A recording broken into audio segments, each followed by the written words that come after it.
All right, folks, here we go. It is Sunday Sketchin', the 9th one. Tonight we have a special sponsor, something we want to talk about tonight, something we want you guys to know about tonight. It is all about Ryan Kincaid this evening and his con artist campaign, which we are going to check out a little bit later in the show here. But all the artists are with us: April Reyna, Ryan Kincaid, Marissa Pope, Mike DeBalfo. They're all backstage. They are all going to be drawing stuff from Mr. Kincaid's con artists tonight.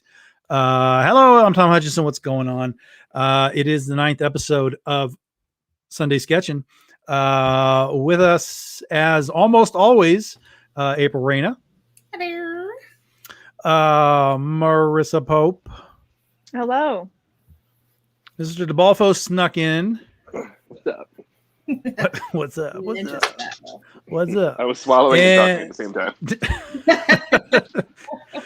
And the star of the evening, con artist creator, Ryan Kincaid. I don't know. Down After there. He might be the star of the artist, choking while he swallows. It's a different show. It's a different show. Oh yeah, Jim's not here. My bad. That's Jim's Jim's show. not here, so he can't do that today. Let's not Bogart Jim's, methodology. Bogart the Funyuns. Don't Bogart all the Funyuns, dude. So as you can see, guys, tonight everybody has. Whoops. I'm trying to get. Let's see what's going. Ryan's. Everyone's got the con artist sketch covers tonight. You can see right there. So all the pieces are going to be on sketch covers. So for any of you that are interested in buying the pieces, which we have often gone through all of these pieces every week, they'll all be on sketch covers this time. So yes, It is a spiffy blank. That is correct. Specially made for the show tonight. That's right. That's right. See, Limited edition. First ones. I don't know about limited, but it's definitely the first ones made. Oh, okay. I thought we were special. Maybe I'll actually change the color so the first ones are that color, and then the rest of them will have a different colors. So they are special editions. Good job, Mike. Thank you. Sometimes I have ideas. There you go. sometimes there are ideas. So Ryan, let's just start this off with the general what the hell is con artist thing. We've talked about it for the last few weeks a little bit, but Right. Now that it's actually live and rolling, and we're actually doing live drawings of these characters, give everybody the lowdown on what this book is. So con artists, we're going to follow essentially a group of characters here. But it centers around the main character, Alex, who is a young, I think I have him at 20 years old because, we have to have that turning 21 moment with convention friends kind of feel. But we follow him in his thriving need to become a comic book artist. And for a lot of us, conventions were a big part of that. And it was a way for me to kind of make fun of what we do, what other people do, and how that process works that people don't see. So we're going to follow his crazy career in a world that revolves around nothing but superpower people. And he draws these crime noir, secret agent type stuff. So clearly, no one gives a shit. Which is, one of those things that I think almost all of us can relate to. Like, we all kind of get in this vibe of we want to do something, we want to create something, we want to be, comic book artists, we want to draw Spider-Man, we want to draw whatever, Spawn. Unless you're Mike, Mike shot in knowing he's going to do pinups. But most of us are like, we just want to do comics, and I'm going to do this, and I bet you I can make this work, and I can, people are going to dig my style or my book or this. And when you actually get up on the scene, you're like, fuck, it's not working. Like, what do I got to do? Like, how do we do this? So it kind of revolves around a lot of that. But superheroes are real. I don't want to give away like a twist. If you read the first one, you'll automatically like understand why Alex does not want to draw superheroes.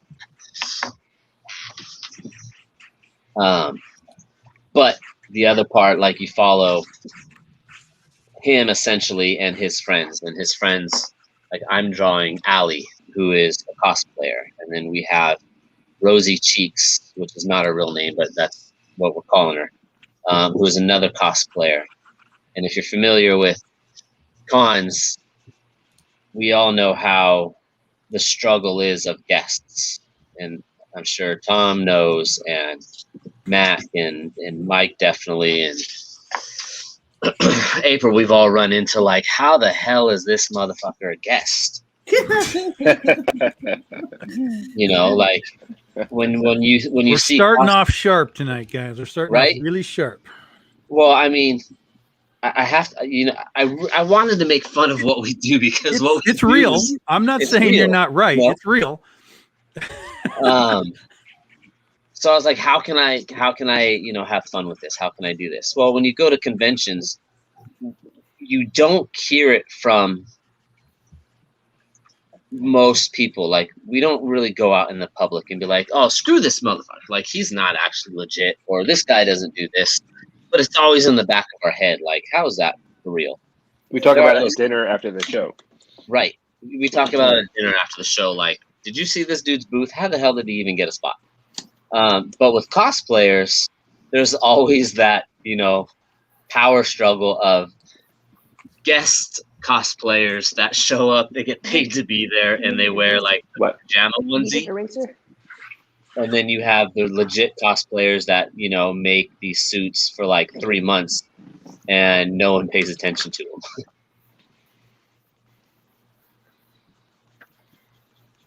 Which is these two. So we have Allie, who's the legit, like, I'm gonna make the mech suit. I'm gonna look like, you know, World of Warcraft and Fortnite and stuff like that. And Rosy Cheeks just shows her butt everywhere. Oh, I got it on the money then. Yay. Yeah.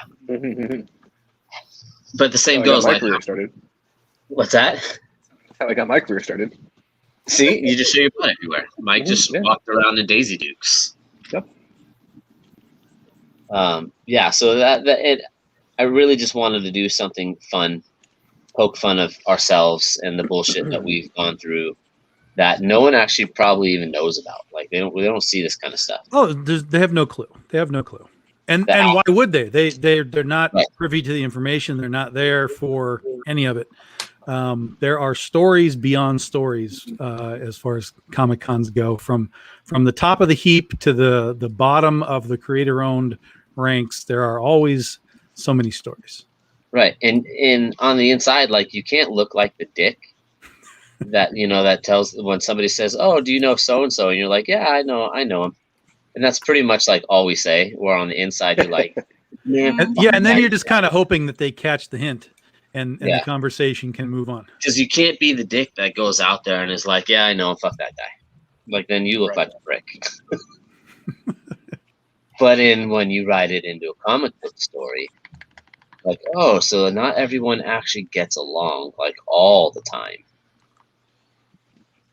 Which apparently that's like a legit thing, because I've seen like Twitters that people don't want to work with certain people, and it's like out in the open now. Well, there's been times that I've gone to cons and the promoter has actively asked me, "Is there anyone you don't want to be next to? Because we'll do what we can to not put you next to people that you don't get along with." And I was like, that's a really weird thing. Like, that really caught me off guard, because I couldn't even imagine. I'm like, no, just put me wherever you want to put me. But then, as you know, we went along, I started to realize, oh, I get this. There are these, you know, I don't know. I'm not even lying. There's people that clash and they don't work next to. Yeah. Like there's a few promoters that know I don't want to sit next to certain individuals. So they won't do it. Like, they literally put us on opposite ends of the show. Crazy. It's crazy. Here we thought Ryan was such a nice guy. I am. That's why I want to be put on the opposite And end. that's the only reason he does this show is because he's not actually next to any of us. I don't want to blast in public. You know what I mean? I'm going to blast on a comic book. I think it's a great idea. You're doing. No, like Albert said, how many of us is Ryan going to sneak into the background? In part one, you won't see very many because somebody else drew it, and he had to draw it fast, so he didn't really go off of the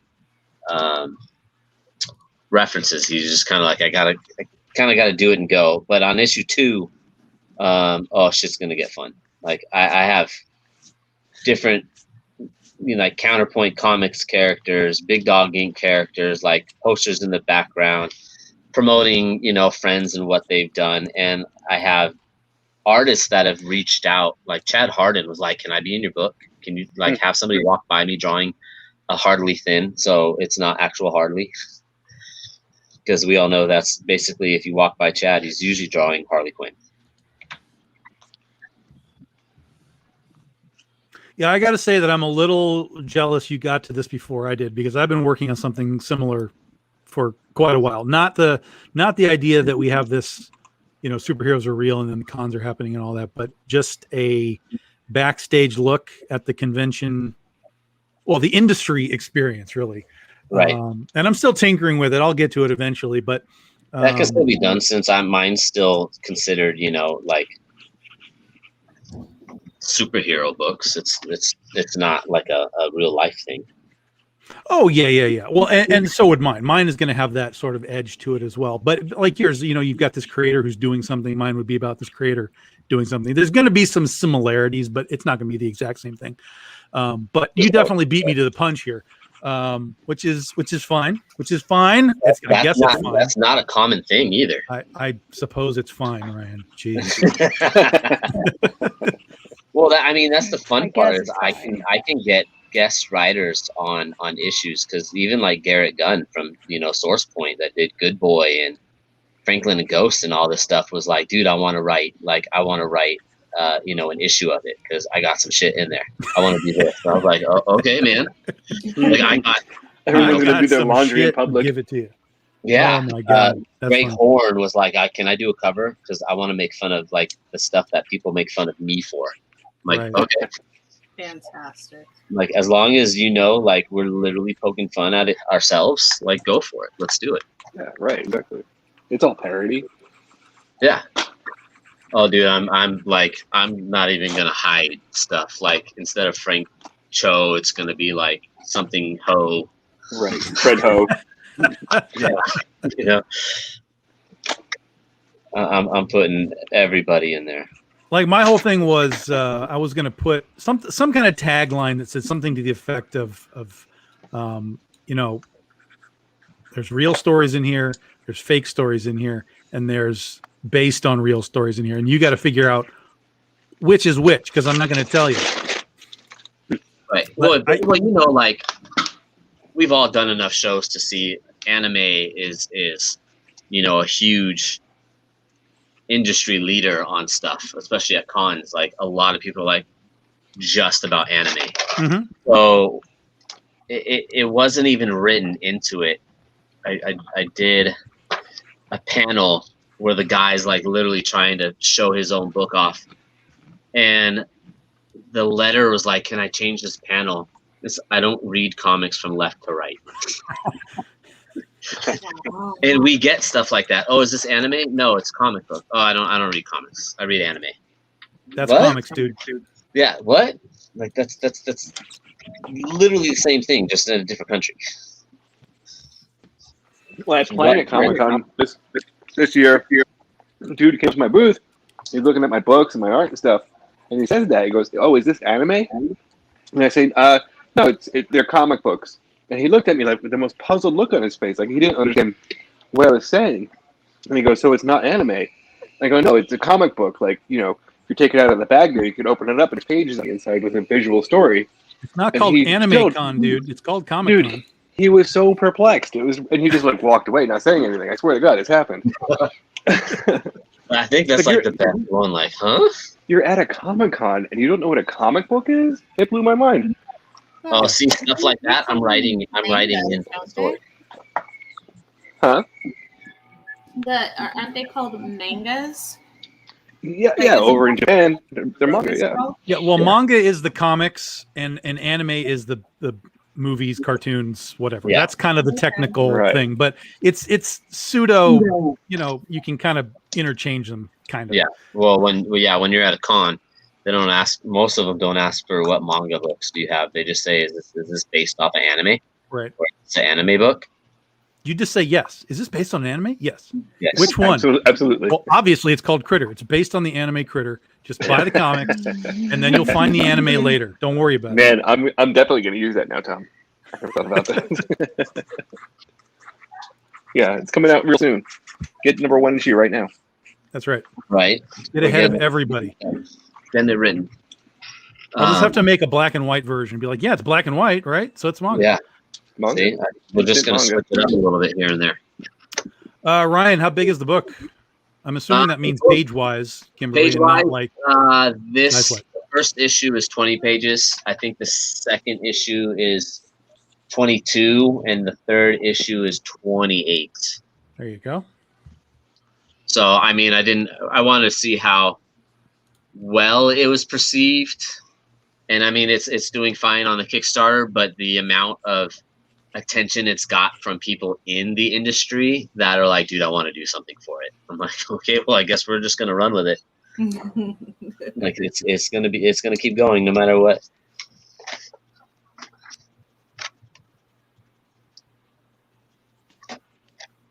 I still don't know who I'm drawing tonight. Somebody give me an idea.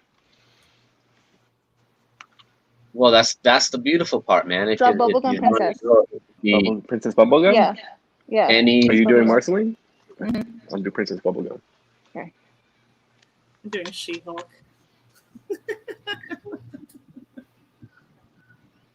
Do Rosy Cheeks as Marceline the Vampire Queen. there you go. I thought That you were was going to me. draw the piece. Did we call him the piece? He was a piece. Oh yeah, no, I'm not gonna draw Boys Live. Are you kidding me?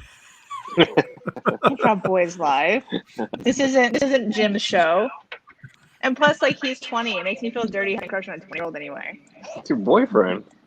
Well, he's gonna turn 21 soon. It's okay. I think we're gonna do it in a future issue because I was gonna make him of age, but then I was like, dude, one of the funnest parts of becoming 21 is getting like hazed in it. So what better way of getting hazed by a bunch of comic book artists that, if you know most of the comic book artists, we all love to drink at after hour cons. Mm-hmm. So like I gotta have one issue where he gets left in the dust, like, haha, you suck, you're only 20. And then the next one, like, haha, now you're gonna die because you're 21 and you can't say no to whatever we hand you. Right. I went to 3 bars once looking for my drink, and I finally found it. It's fantastic. You went to 3 bars looking for your drink. How did you Yeah, leave? what do you drink? How Oh, did you leave the first bar? Usually you can't take your drink out. I get a bunch of shit because I like Goldschlager, which everybody makes fun of me for, which is fine. Fuck those guys. But yeah, so You only like that because of Superbad. what? Isn't that I don't think I've ever seen Superbad. what? I know, I'm lame. Oh my god! So see, like Scott, look at Scott's comment. That's the shit that we have to deal with right there. Wait, what? Somebody was so mad at what I did to She-Hulk, and it was freaking Oh zombie. God. Nice. Like he was mad. He's like, "Why would you do this? Like She-Hulk doesn't look like this. She doesn't look like this kind of person, and she doesn't dress like this. The tape over the boob. This looks like a dead girl." Da da da. Like went off, and I was like, Whoa. "Well, it's because it's not She-Hulk, man. It's Zombie Tramp. Like it's a whole different freaking character." And they Yeah, just that's kind the of title, look at you like, But then you get the people on the opposite side of this that like see the Marvel She-Hulk TV show that's coming, and they Yeah. go off on Exactly. social media like, "Oh my god, now they're making a girl Hulk. Like, when does it stop?" Oh, I'm like, yeah. right. I'm like, "Yo, dude, you need to just stop talking right now because you and have what's no the clue other what you're one doing." we get is if you draw, let's say, God, for instance, that Critter becomes a TV show, and the suit is reconstructed, or whatever the case is. If we drew Critter the way, Tom, you designed it, after a movie or TV show has been created, the one I love is like, well, that's not what she looks like in the movie. Like, that doesn't look like Critter at all. I'm like, well, that it didn't start off in the movie, right? Like, it was a show first. What? Then I seen the movie. That's not what Captain America is supposed to look like. He has a helmet, not that thing on his head. I'm like, shit, I don't even know how to answer that anymore. Anybody else notice the resurgence of Marvel zombies right now? All of a sudden, Marvel what? Marvel zombies. Yeah, because there's a whole generation of people who never even heard of it before, and it's brand new to them because of What If. Right. Yeah. Yeah, it's like very interesting. Well, yeah, and some of the comments on that is like, why would you do that? Like, Yeah. who even came up with this idea? And it's like, dude, that was created. That was a long ago. That was a blockbuster idea when it came out. Yeah. I'm even putting that certain individual in one of the issues, because we all know how notorious he is with "I'm the Zombie King." Of his, the whole career was zombies, Marvel zombies. Mm-hmm. Like, dude, there's literally a guy that his whole career has been that, and they have no idea. They think it's new, and well, why would you even do that? Like, Yeah, while they're paying silly money for all their crazy color signatures, they don't know where it all came from. Yeah. Drax used to be super dumb. Yeah, no one who knew who Drax is. Yeah, there's so many inside things that we see, we hear, we deal with, that I was like, dude, I need to make fun of it somehow, or I'm gonna lose my shit. Ryan's had enough. He's drawing the fucking line. So, dude, I mean, come on. As we're gonna go through another page, I'm giving away. I'm giving away shit. There you go. Where is it? I passed it already. Nope. Like, you go through the artist alley and you walk and see the print booths that are 17 feet tall. Yeah. Like, I had to do it because you're like, well, why? Like, why do you need something 17 feet? Did you draw that? Yep. I created all these characters too from scratch. Yeah, it's all anime too. Absolutely. And it's all anime. It's not Spider-Man, it's Spider-Person. Yep. Everything. I got people like shooting me ideas after cons. To me it's hilarious. Because for me it's just a joke. And now other people are like, Ryan, this just happened this week, and you gotta incorporate that somehow. Like, okay, let's do it.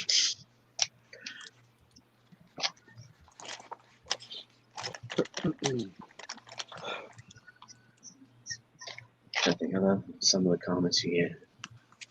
You gotta draw that time at Phoenix Comic-Con where your dad was talking about having himself in a recliner sitting across from all the booth babes, just watching them go by. Oh yeah, watching the booth babes and then having conversations with Silvestri and Kirkham. Yeah, not even knowing who they are. So Not knowing. My dad literally had a 20-minute conversation with Robert Kirkham and Mark Silvestri at different times, and no idea who they are. But like, talked their ears off. And he was like, yeah, I just met that guy right there. I'm like, which guy? The big guy over there in the zombie booth. I was like, the guy with the beard? He's like, yeah. I'm like, dude, that's Robert Kirkham. Like, he created The Walking Dead, Dad. He's like, oh, he's a nice guy. he could care less what he did. He's a nice guy. Yeah. Nice guy. Well, at least it's good that he's a nice guy. Yeah. He is a really nice guy. At least he had the good experience. Yeah, I think the only thing I don't think I can touch without changing their names drastically would be like some of the celebrity stuff that we see. Might get some cease and desist letters on that. You Like, can't don't- use these names. No bad Hey, press. no Yeah. press is bad press. Exactly. You took the words right out of my mouth. Right. You don't get sued if you take it down right away. After it's been out there. Just hide it up for a little bit. After Alright. the damage Well, is done. hopefully they'll do the cease and desist towards the anime Right. from Carn Artist. There you go. Just at least wait until I get like 6 issues so I can do like a trade There you go. paperback. Let me get a trade paperback out of it, and then I'll stop. Like negotiating with terrorists. Yeah. Parody is parody. It is what it is. Yeah, let me see if I can find. So clearly the art on the inside was drawn by Kit Wallace, who again, he's done Good Boy and the War Corns, and like he's getting yelled at by an editor. Dude's awesome, but he was only able to do 1 issue. So we got another artist for issue 2, and the guy's already like blowing it out of the water. I'll sneak a page on here for you.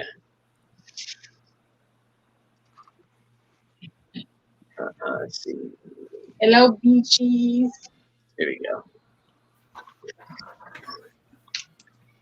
So it's a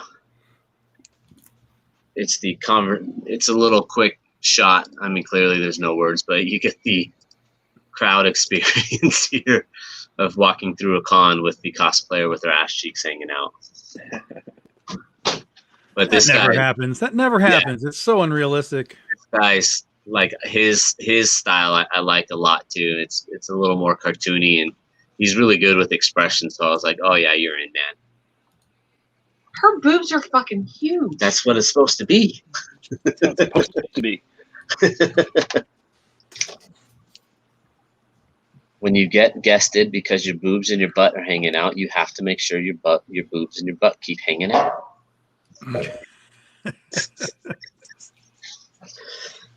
There's a methodology to this, guys. Just Yeah, know, well, I know mean, the you- way to play the game. You've had to see some of the angry cosplay promoters or agents or whatever you want to call them that book these girls, and they're trying to book their clients that are like legit cosplayers. They make the crazy suits, and all they do is yell like, "How did so and so get a guest status at this show?" And she literally wore a unicorn onesie every single day of the show, or just had it zipped down to where you can see everything but her nipples. That's super creative. Right? That's super creative, Ryan. Don't you know? Yeah. But I love Unzipping is the way to go. Working a zipper is a way to a career. Yeah, apparently it works for people. It works for people. Been working And I zippers can't all knock my it. life. Clearly it works for people. It's almost a totally rad panel. Yeah, Jim, except for they have clothes on. For now. for the moment. For the moment. Ryan hasn't hit rock bottom yet. No offense, Jim. No, I can't. I'm not going to cross over on Jim's territory, man. He might want to fight me. And after seeing him eat that chip, I don't want to go against him. He's got balls of steel. We're all taller than Jim. We can all take Jim. Come on. Oh, I don't know, dude. I watched him eat that chip. Ryan, he ate like a quarter of the half of the chip that he had. He didn't even eat the whole thing. Yeah, but he was dying for like 20 minutes live, and then however long it took him to actually, get over it. How long did that hurt, Jim? How long did that burn your mouth? it's been 87 years.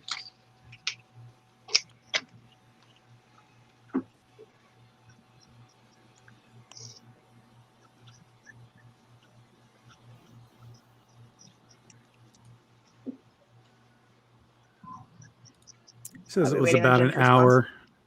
About an hour. Yeah, that's too long. An hour of burning probably Yeah, felt that's like too long. an eternity.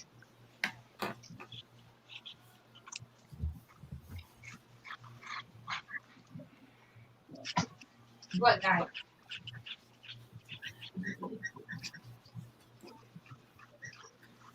have to admit, I have been a little tempted to buy one and see what all the hubbub's about. I actually really like spicy stuff. Well, if you do it, record it so Jim can see it. I don't want to show him up. That'd be weird. I bet you could start an OnlyFans of like eating hot shit. Look at my With your zipper down. Yeah, it's the zipper. With has your to be zipper down. down. Yeah. I'm gonna do this. I'm gonna start my own OnlyFans. I'll be fully clothed. How- Put my fly down. And I just eat hot shit and cry. It's fucking hot! Oh my god! Made to eat that. You know, I was like, thing that's- is, it'll probably take off and make more money than any of us drawing. yeah, No, that's like absolutely. I'm immediately reminded of like The Office when Andy is like, does this song and then they turn it to auto tunes and he's, I so can't just sit here and cry, and they turn it into a song.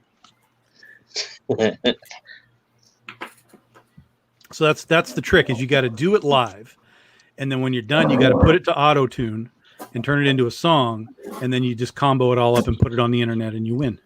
Yep. Then you make an album. You make Grammy. Eventually, yeah, exactly, right. Right. For the music market, it's possible. I'm game. If Noble can do it, anyone can do it. Oh, deep cuts tonight. I don't know. I watched the video and I think Dustin got it the worst. So Oh, Dustin ate did one Dustin too. do it too? I think he ate a bite of it, but according to their Facebook post, like Dustin was dying for like 2 days. Really? Jim, we're getting Jim angry. Uh-oh. Yeah, but it's only one exclamation point. It's not really real. All caps. It doesn't count until you see him in the backstage wanting to get on live and yell at us back. He's Right, not that right. mad. You mother trucker! His eyes swell up. See, Dustin got it bad. Yeah, you're not supposed to rub your eyes, Dustin. Yeah. Jeez. He rubbed his eyes and he You're not touched supposed to his dick. touch anything after you touch the chip. Don't touch your jalapeno after touching jalapenos. This is correct. This is correct.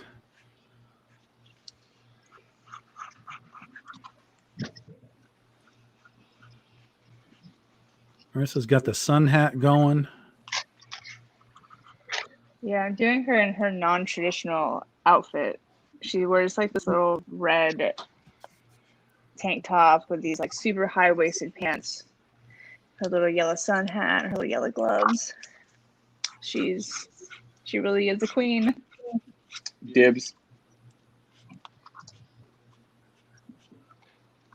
Dibs on being the queen. I mean, you are the No, queen. I'm thanks, Ryan. No, he's a diva, remember? I'm the diva. Yes, I'm the diva. Yeah.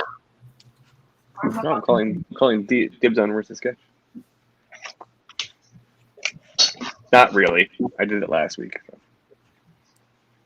Did you? Oh, you got the Yeah, poison, not poison ivy, Princess Python. Yeah, Princess Python.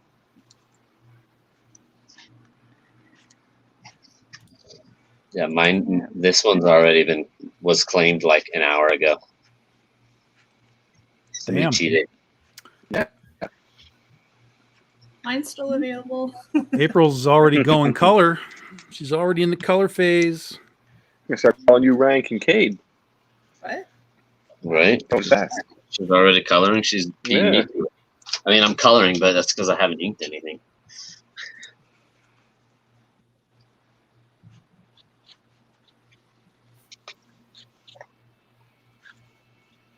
Oh yeah, that's right. Noble's out in Phoenix now. Ha ha. Yeah. We'll take them. Actually, probably was a good idea to get the hell out while you did, because Texas looks like it's just a pit of despair at this Sure. point. So Yeah, it doesn't look very fun. I heard that the Yeah, star on the yeah. Texas flag is actually a rating. Yeah, I reposted that. Also. It's Was that you? a rating.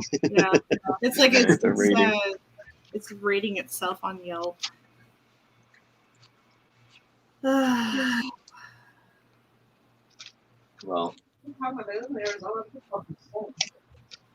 we'll be in Texas in a few days.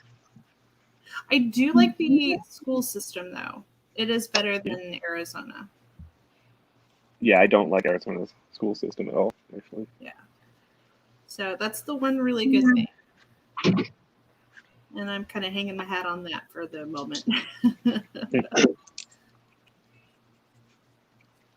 Until Tuesday when Nicholas makes our area underwater. His eyes are the color of the shirt. Jeez. That's why I gave him some drops.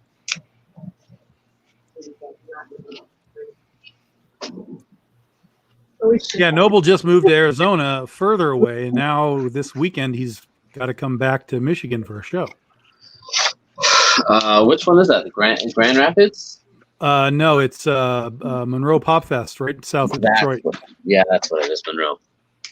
So me and Jim and Dan Mendoza will all be down there, Cool. chilling. That'd be cool. Somebody asked me about that, but I'm in Dallas.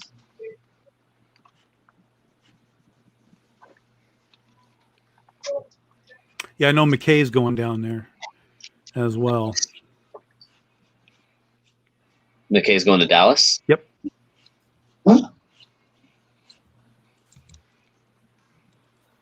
Let's see, I thought I saw his name. I know Humberto Ramos will be there.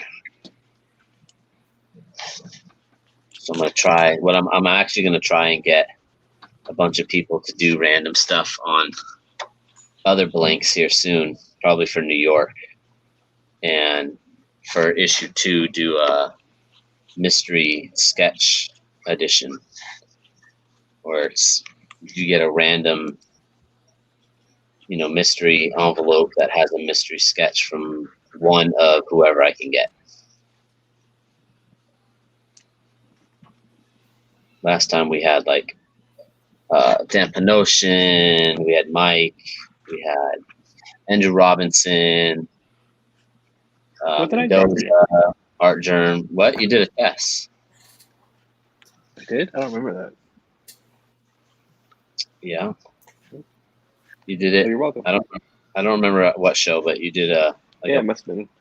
ballpoint pen or Sharpie pen. So I don't know. I ended up coloring it. Right. But that was for Persuasion 1, so 3 years ago. Okay. Yeah, it's been a while. You can't remember last week. You're not going to remember. I barely can. Dude, I ordered fucking food tonight on Uber Eats. I forgot to order food for my youngest kid. Whoops. Yep. Like, oh, shit. She was asleep. I forgot she was here. What you get for snoozing? You don't get to eat. Oh, you're still here. Right. You missed her. Oh, damn. I thought you left. Sorry, Kraken. Even though you're 7. I thought you were at work. Why aren't you at work? Yeah. That's what I say to Kaylee nowadays. Don't you have a job yet? Just give her some pencils. Tell her to get to work. Give her some sketch yeah, covers. I want to do that so bad. You She know, I loves think to draw. the day either one of our kids end up with a job, Mike, I'm gonna feel really old. I know. No kidding. Or one of them gets a license. Yeah. Hey, we actually have somebody watching us on YouTube. And it's Wendy Gale. What's going on? If I had the chance of eating or sleeping, I'd choose sleeping. Yeah, I'd choose sleeping too. Oh, yeah, dude. That's how I keep myself from eating. Am I sleeping? It's like, wait a minute. I think I'm going to go eat candy bars. So I probably should take a nap instead. And then I lose weight. And that works. That's not a bad idea.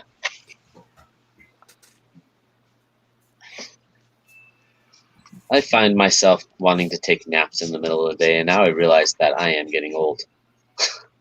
Oh, it's that's a real thing. It's a very real It thing. is. That sounds really good. It's only noon, but that sounds really good right now. Man, I feel so bad for making fun of my grandpa all those years.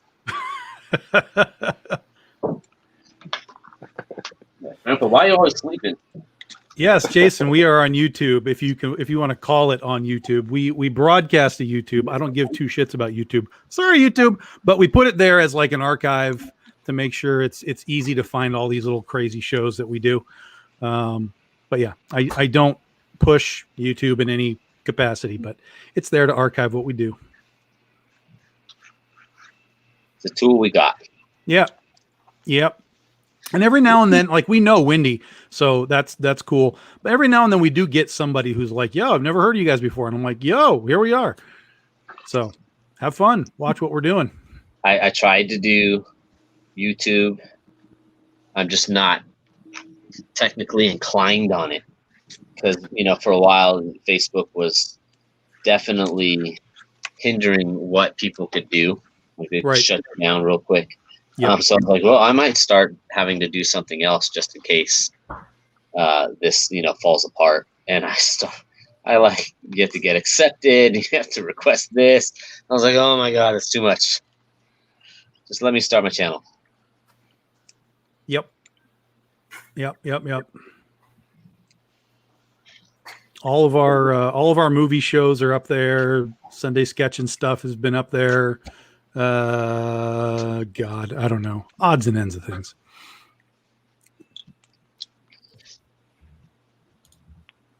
I got one just in case Facebook ever fails to go the way that I think it is.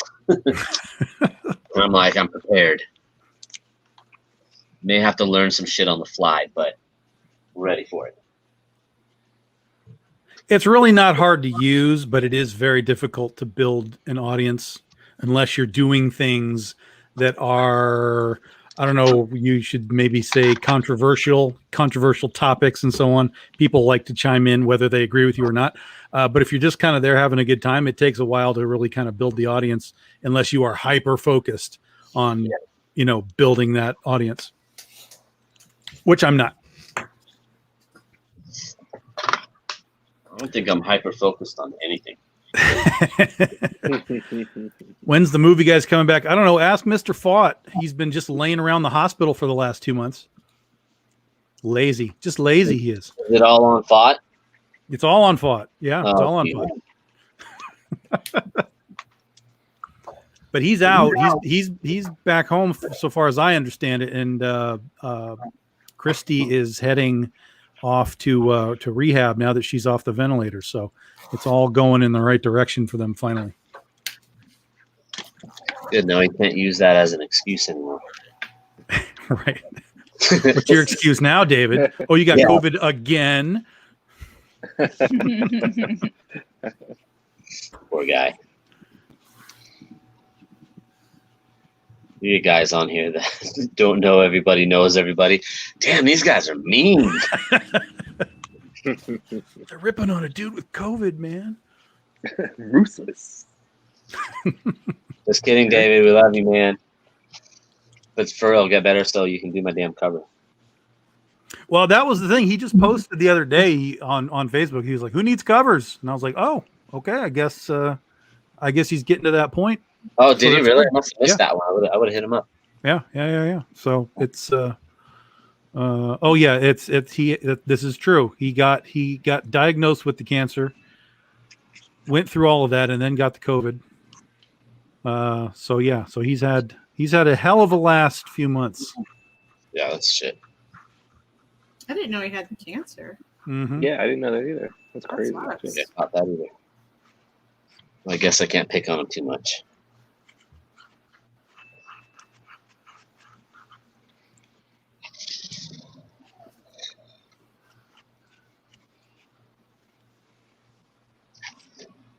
That's weird. I see every other post, but I seriously, I can't think of seeing that post.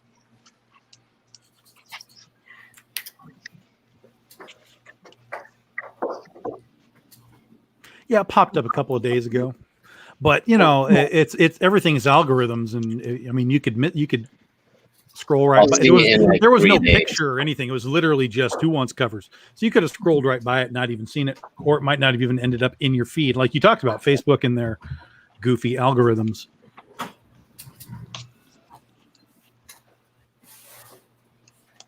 Yeah, they're weird. I literally posted a picture of like a fully dressed female drawing, and it got banned because of it didn't fit their guidelines or something like that. I was like, that's the most closed person I've ever drawn.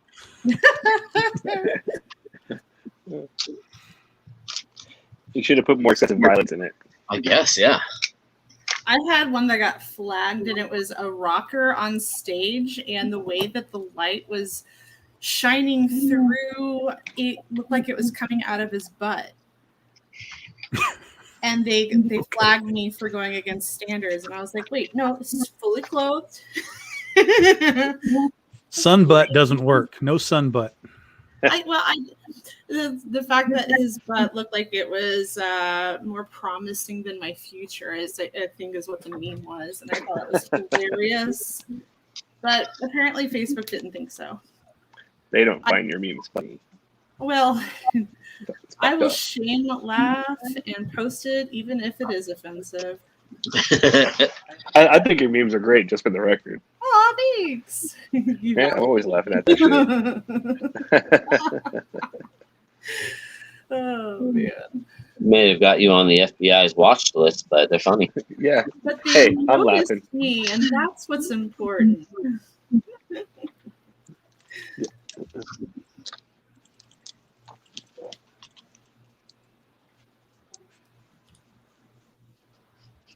That's a good one. That's a good one. Well done, Kimberly. She says, I posted in my community forum about picking weeds in my yard, and I got flagged for talking about drugs. Oh. Dude, so Excellent. Anthony D, Antonio, posted something about a joke, a prank, whatever it was. I literally commented on it and was like, I would laugh my ass off. I'd kill you afterwards, but I'd laugh my ass off. And I got banned because I said the word kill. Oh my god.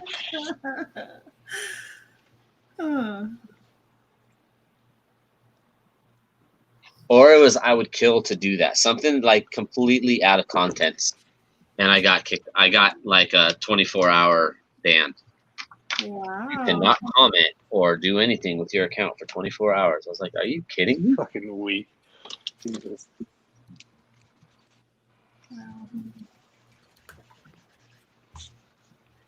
I haven't been banned yet. I've been working at it though. You're not anyone if you haven't got banned. Huh? I said, you're not anyone if you haven't got banned. Work on I that. know. I've had my I've never gotten banned for anything. Yeah. I had my account restricted whenever I went down to South Texas. I guess being 2 miles from the Mexican border made it look a little suspicious. Whatever. Racist. So, Whatever, Facebook. that's right. Instaface. I was expecting to get banned or grounded whenever I say I hate toes, because I don't know, I just like that phrase. I post it in people's comments a lot, and I've never gotten flagged for it. So I'm like, well, Yeah, I guess for hoes are what okay on phrase? Facebook. I hate these hoes, or I hate you hoes.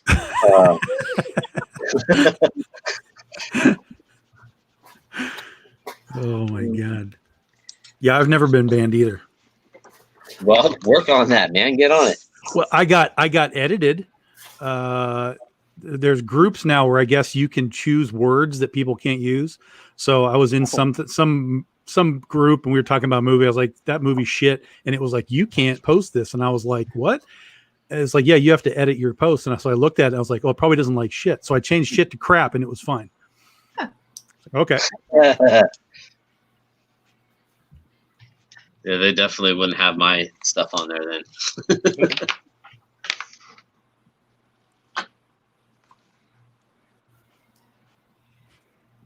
Mike's covers get McDonald. Yeah, Mike gets planned McDonald banned every time. Yep. Remember that at the live shows? Yeah. Yeah. It was like in a second too, like an instant. As soon as they put it on there, gone. They just saw the name. It You're was right. like, yep. The Balfo, gone. It was like a girl in a bikini or something. It wasn't even anything crazy. Now, mind you, this is like 3 hours after doing all of mine and Marat stuff. Right. And My fault. completely fine. It was people I was hanging out with got me in trouble. Like, oh, All right, well, if we do one more set of these movies, we're fanning him. that's right, exactly. Oh, there it is. Get him, guys. Get him. Got him. I got him, coach. Good job, Johnson. You're hired. Mike's Someone got name a is fucking now promotion for embedded in that. the algorithm. If you say it too many times, it's like Candyman. He'll go away in Right. Mike DeBalfo's case. Say his name too many times and he gets banned. That's so funny.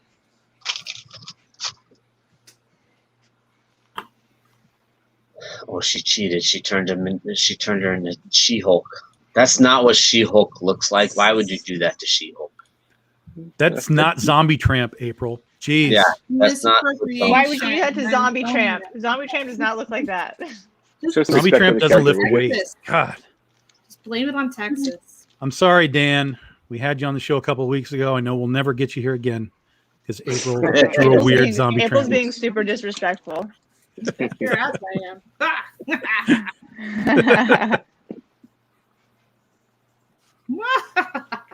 Yeah, one of the big reasons I wanted to do cosplayers as main characters, specifically on the business side, is because we would do, Zerdy loves doing cosplay covers and stuff, and a lot of people do it. Zenoscope was doing them forever. I think they still are. But I would do a certain cover, and somebody would be like, "Well, what does this book have anything to do with like Star Wars? Like, why are they dressed up as Star Wars?" I was like, "It's cosplay." Like, yeah, that doesn't make sense. And after thinking about it for a while, I was like, "Yeah, it doesn't. I mean, people love it; they buy the crap out of it. But if I made cosplayers, I could literally dress these girls up into any character we want, like at any time. Well, why are they dressed up as Critter? Because they're freaking cosplayers, and that's who they decided to dress up as. Well, that's why, damn it." I'll also have you know that she's wearing a tacky pink flip flop that doesn't match her costume. So I am trying to like. It looks great, April. It looks. Thank you. But I was trying to make it, a little like that. That's her addition to. You should have a few spots like come in with some pink, like the paint's rubbed off. Yep, that's what I got my color Just pencils working on it. Yeah, so that's what I did with Elias. One of Elias' covers is he wanted to do Venom and Carnage. And I was like, okay, but you have to make sure they look like cosplayers. Like, it can't look like Venom or Carnage. And he's like, okay. So here's his how he pulled it off. Say, I have one of those stories. Oh. The idea that they need a, what do they call it, a dancer belt, because there is nothing like having moose knuckles like right onto your portfolio and trying to maintain eye contact. It's really awkward. Don't make eye contact with a moose knuckle. Like cosplay painting themselves as Carnage and Venom, which I thought was great. Yeah, that's good. Everybody took it, a good cue from make it con, make it cosplay. Like, who doesn't take selfies during, a convention? Right. I even got, this one's by Cruz. All the girls That's cool. floundering around him. They all have their badges on. Cruz actually put myself behind here with all Persuasion and White Widow and stuff covers. Nice. So everyone so far is really digging the I was like, you can do any character you want, but make sure they look like they're cosplaying that character. Like, don't make it be that character and just say, hey, they're cosplaying. I was like, make it a freaking costume. So Either while two. While we're colors. talking about your covers, let's do a run through of the campaign here, There you go.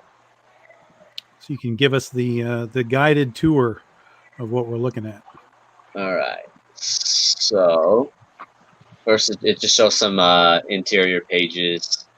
That is Mr. Magnificent, who is the ultimate hero of all heroes. You know, Eminem. I didn't want to put words in because I think some of it would give it away too much. So on that page, it's kind of introducing the fact that heroes and villains are real. So this villain, his name is Haywire, goes haywire outside of the con, and all the people run to the glass to like see what's going on. And that's when the hero shows up and whoops his ass, and then they all go about their day like nothing ever happened. Clearly, Rosy Cheek shows up wearing nothing. There's David. Mr. Fott is in the house. Hey, dude. Oh. What's happening? Somebody told him we were talking about him. That's excellent. What's that, April? Rob, I finally look up at the comments, and Rob says better flip flops than Crocs, and I'm like, I'm just giggling because. Oh, watch out with Crocs and Tom. Here, watch this. All right, hold on a second. This is real Croc talk. All right, fur lined, Ooh, all right. legit. Those are cute. Dude, you can't make Crocs cool, bro. I'm sorry. These are like the greatest slippers of all time. And you can walk in them. That's I right. refuse to buy Crocs. Me too. Fuck that. The reason now is literally because I'm afraid that if I buy them, I like them, and I'll have to take back everything I ever said. This is correct. This is exactly how it works. That's like their marketing plan, basically, is let everybody talk shit and then have them try on a pair, and then they have to repeal everything that they said. We've just had so many people come into the ER because they've slipped and fallen in them that it makes. That's just user error. Those are just retards. Well, yes, but you know. I've never in my life like even remotely come close to slipping wearing Crocs. So that's clearly just user error. Someone's just being stupid. I don't think we can say that word. I think we have to call them special. No, if you slip in Crocs, it's what you are. You're the R word. I can't help you. I can't help you guys. You're the R word. So here we go. Here's your covers. All right, so main cover, Kit Wallace. Literally drew it from nothing, man. It was one we were still going over kind of the character designs on what would work for his style, and the tone of the book, and it kind of follows a pretense. I mean, if you can guess by some of the covers what the inside story is it shows Alex, drawing away with Mr. Magnificent behind him in all of his glory, almost looking like, that's he's thinking about it or thinking of him, however you want to play that game.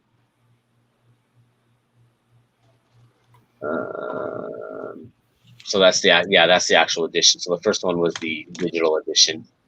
That's right. Okay. Yeah, that's the physical edition. Same thing, Kit Wallace. Second cover is by Jerry the Franchise Gaylord. I loved his work on Zombies vs. Fanboys way back in the day.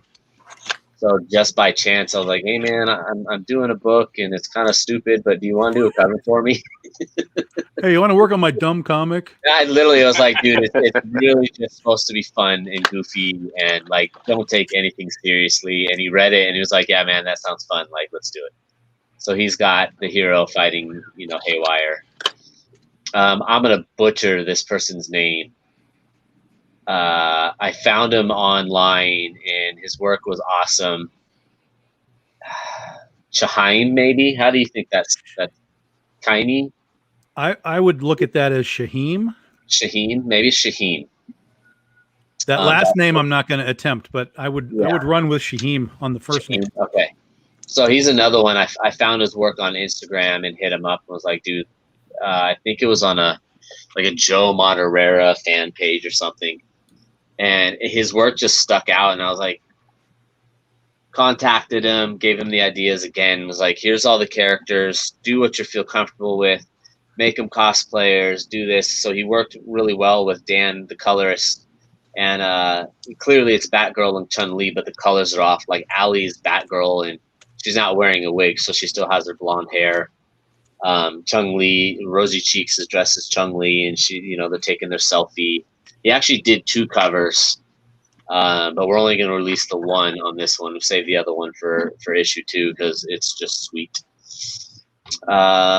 This one is by Furs. I can't remember his last name, but his real name is Fernando, but he goes by Furs. That's what everything his pages are under. He does everything, pencil, ink, colors. And this was kind of Shannon's want and desire of a Harry Potter cosplay. So you got Rosy Cheeks and Ali dressed up as Harry Potter and Dobby with random characters in the background. Somebody that may or may not look like a bat character and a bird character. May or may not be Batman. Yeah, may or may not. Cannot confirm. But I mean, at least they're like, it's a big dude dressed up as Batman, so you can actually tell it. So it's cool. Leandro Matas and Gwen on colors. They have a great team up. So we got Mr. Magnificent holding up a car, kind of the Action Comics #1 deal, but you've got all the con goers in the background, and Ali's dressed up in front of them as him, since everybody loves him. This is a cover that I did with Ceci de la Cruz. It's just a group shot of each character involved. We haven't really hit on J-Bomb. J-Bomb is literally like the only presence he has is a hype man. You can a little redhead dude up there, but he literally is like, I don't know if you've ever come across Vince, who is Tyler Kirkham's buddy, who sits at his table.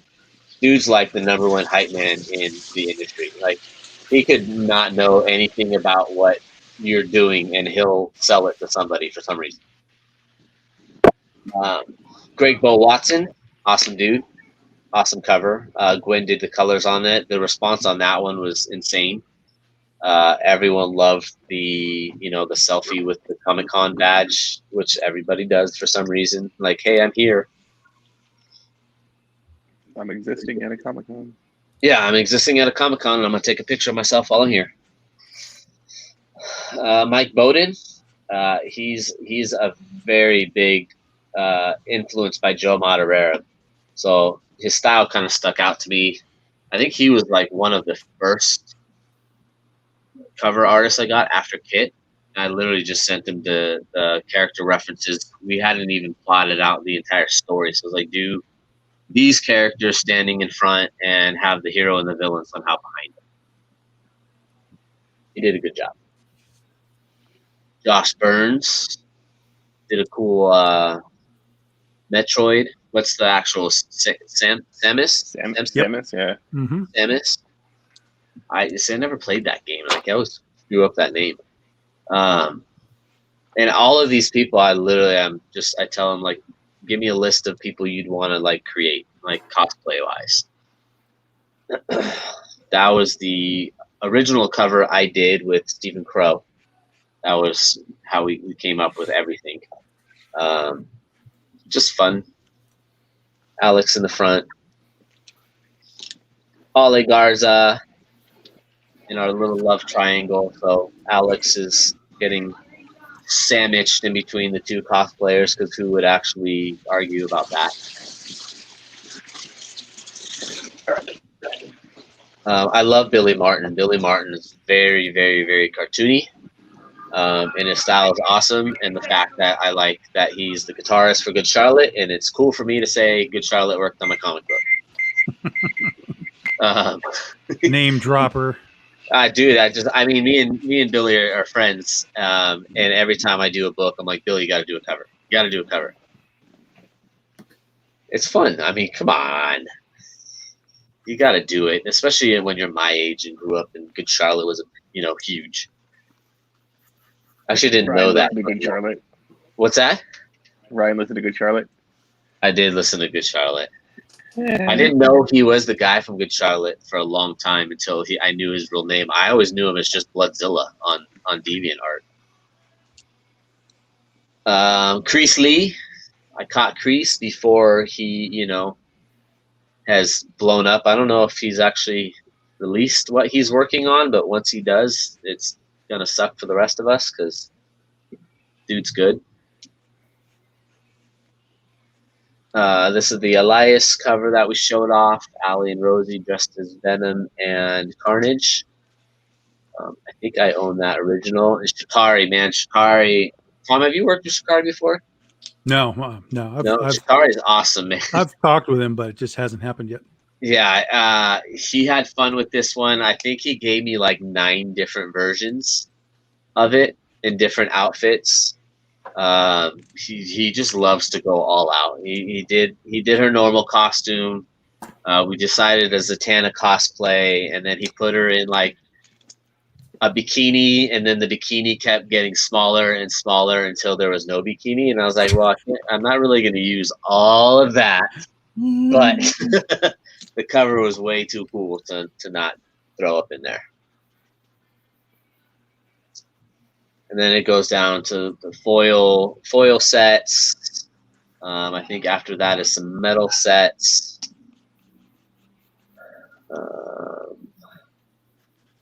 There's a cover. I didn't actually even realize that I did a special metal one of that. So Allie dressed up as Mr. Magnificent. What's up, bud? But that one's only available as metal, right? Correct. Yeah, that one's only in the metal. I don't know why we just did it that way.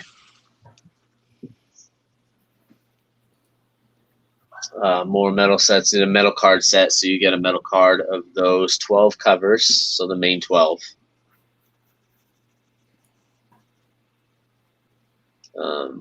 Foil bundle, and I think the metal bundle. All virgin. I think the other one's all, so retailers, if you guys know any retailers that want to do their own cover, we have like 4, I think, doing it right now. Some of them are actually like they're doing some homage covers that I've been waiting for somebody to do, because why would you not? On these, you can basically get away with homaging everything except for the Spider-Man 300 and Torment covers, because I don't want to see that again. That's going to be in the book somewhere. And then the baller package, one of everything. Like, no matter what I put out there, you're going to get it. Anything I add on, you're going to get it. And we are going to add stuff on Wednesday mid-tier. Clearly, I have to upgrade, or I have to update that because we hit a goal. And we're almost at the coaster goal. So we are going to put on the sketch covers as an add-on, but clearly we've made it the decision of doing different colors because Mike said we have to have these ones special. Oh, right, yeah. And we have to do what Mike says. That's right. I don't know if he's. I mean, he may be small, but he punches like a tough girl. Delay, but good job.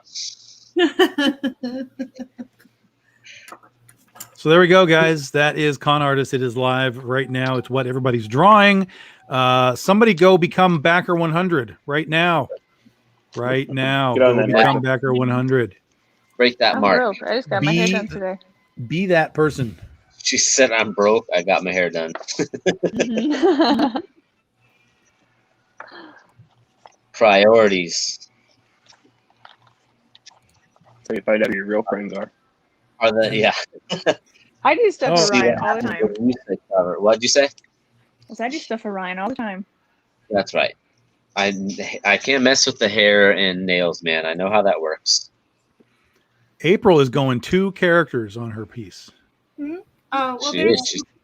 I thought I'd include the boy, Alex.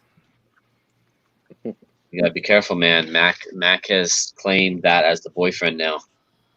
You know, I have such a cartoon character boy type. Like Danny Phantom, he was so cute. Like his personality just got me. And then Robin from Teen Titans, the first one, not Teen Titans Go, because that's just stupid. And then Alex. Like he falls right into the line of my cartoon. No matter what I do, I can say I did something right because I created a cartoon crush. Yes, I did.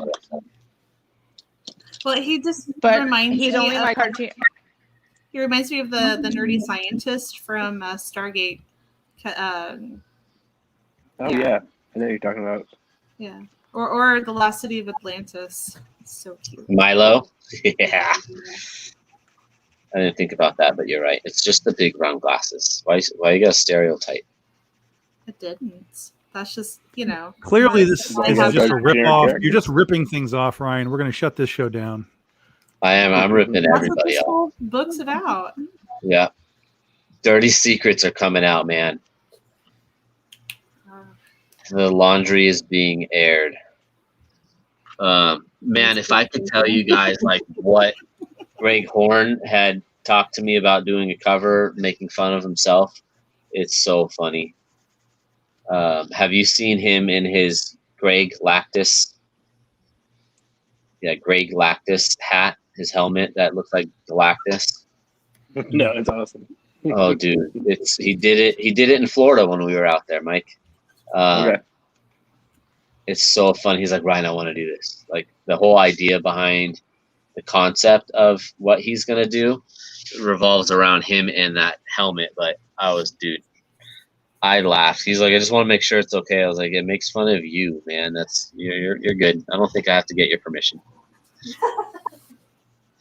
You want to make fun of yourself? That's even better. Just ran over my own toe. Means you can't get mad when I have somebody else do it too. Now I gotta think of a crazy name for Mike now because Mac DeBarfo is already taken. His name is Marshall. Oh yeah, Marissa made up fake names for all of us years ago. Yeah, but it has to be similar Right. to. No, not really. I guess because we all know who Max Payne is, and that's not similar.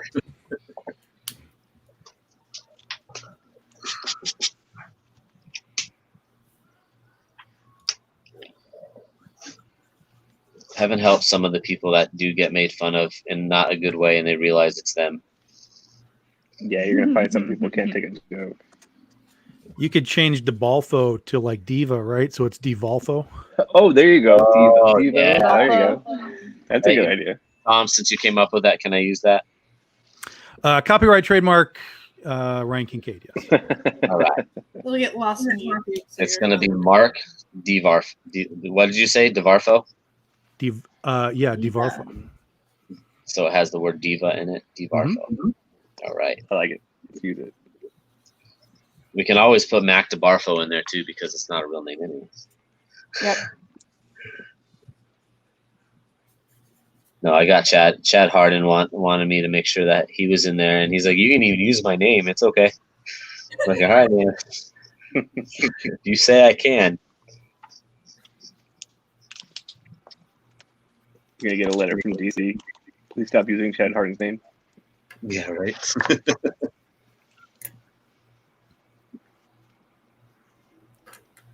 What is happening in that background there? Oh, I'm Mr. just making some bullshit up because I gotta take off in a few minutes. So I'm just hurrying. Mr. Devolfo. He's got hearts going on. Hearts, Yeah, I was gonna drop a okay. bunch of candy. I was gonna draw a bunch of candy, and I was like, I don't have time to draw candy, so you guys are getting hearts, just completely out of context. But, So did your Chargers win today? They win. Huh? Yes. All right. They I won. watched the Chiefs game since I'm local now. And they managed to pull that one off. Yeah, that was quite a finale. That was an interesting game. Did you watch the whole game? I had it on and off. I mean, once it was like 22-10, I was like, "Yo, this is probably done," and then it was not done. So Yeah. Did you see when number 33 got from the Browns got ejected? No, I missed that part. Oh yeah, the dude like throat punched a freaking one of the Chiefs coaches. Oh my God! Wow. Yeah. So the ball went. They tackled the guy off the sidelines like they do a lot, and I guess he was kicking him as he was getting up. So the coach pushed him to get him off the player, right. And the guy turned around and freaking throat punched him. So it's turning into hockey, is what you're saying. Wow. Yeah. This was like Sport I can get probably behind. maybe 5 minutes into the game, the dude got ejected. Wow. Oh wow. Like, holy crap. I'm sure that'll be All on right, the guys, Sports Center tonight. I got to You're cut out. out. Yeah, Oh, I'll my be back next week. So have fun. I'll see you guys later. There you go. Thanks, bro. And then there were 3. All right, now we can talk all about Mike DeVolfo. This freaking guy. Mike freaking Isn't DeVolfo. he such a dick? I can't fucking stand him. See, we can say that kind of stuff here. We can't say it at a con, though, because then you just look like you're petty. I could fucking say it at a con. Doesn't matter. Sit next to him anyway. That's true. Who They do you used not to- want to sit next to? Mike DeVolfo. Yeah, they used to sit me next to Ryan Otley at shows, and especially at the amazing shows. And we would tease each other the entire time, and people were trying to figure out if we liked each other or not. To where Jimmy J was like, "Hey, dude, are you guys okay? Do I need to put you guys in different places?" I'm like, no, man, we're kidding. We're kidding. It's okay. Please love us. Yeah.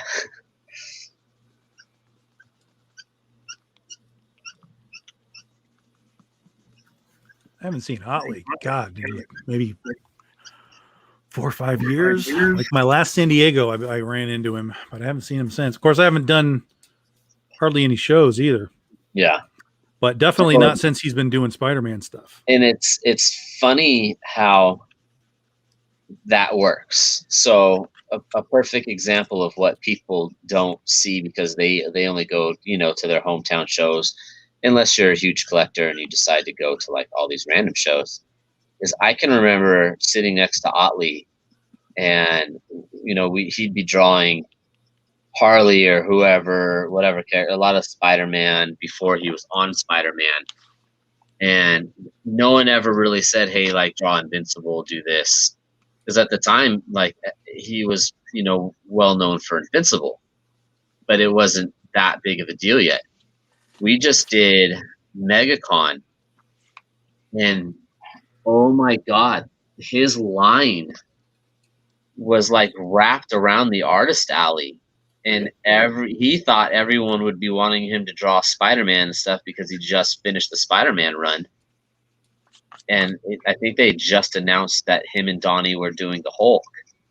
And everybody there, because of the TV show, was getting Invincible stuff.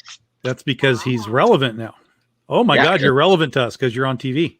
Right. And it's funny because I told him, I was like, dude, remember we did a small show in Florida years ago, and he had all these Invincible action figures that they had put out. These Yeah. little ones, right? Well, like no one was buying them, so he had this bloodied up one, and he's like, "Hey, Ryan, you want this?" And he signed it and threw it to me. I was like, "Hell yeah!" And I still have it. And those things are going for so much money on eBay because of the show. Everybody wants it. Yep.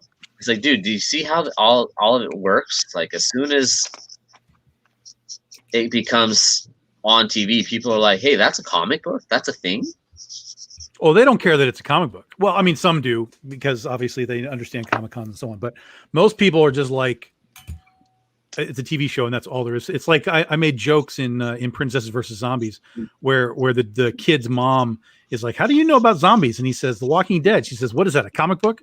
And he says, "No, it's a TV show." Yeah, see? That's perfect. That is absolutely perfect.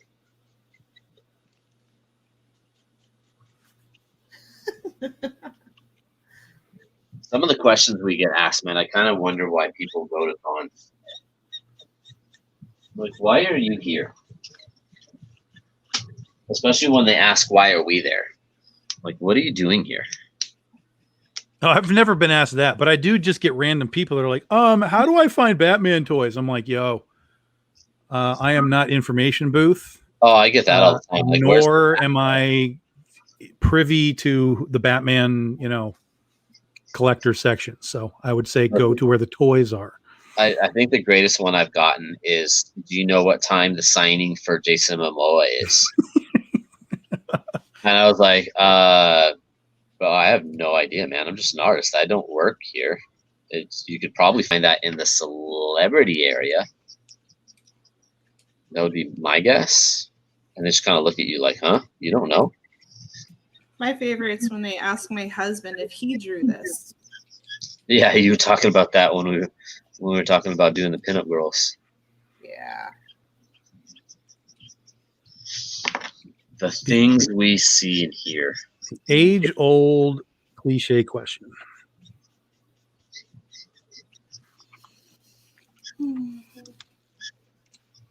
What's the most random occurrence at a con that you didn't think would ever happen? The moose knuckle on my folio. The moose, the what? Somebody in a Spider-Man outfit. It was very, very thin costume. Came up and started going through stuff on my table and talking to me, and they didn't have, I don't know, tidy whities or anything, and you could clearly see the dong, and it just rests right on top of my portfolio, and it takes everything in me to keep eye contact. So, having to tell people that they need to take half a step back is something I never really thought that I would have to explain to somebody. That's a good one. I've always found it interesting when we ask people to please not lean on the original artwork. Or to put their open can of Pepsi on top of the original art. Yeah, I don't know that I've had anything like weird like that, but there's definitely times where I'm literally just staring at people who are standing in front of my booth, talking to their friends, not engaging with the booth. And I'm like literally just standing there staring at them like, take this elsewhere because no one can get to my booth. Yeah. And they just stand there and stand there and stand there. And I'm like, yo. I'm the cosplayer that's like, oh, I'm going to set this down right here for a second and take a bunch of photos while their stuff's on my table. See, this is all stuff that needs to be in the book. Maybe if they read the book, most of these people would not. I'll tell you something that I noticed.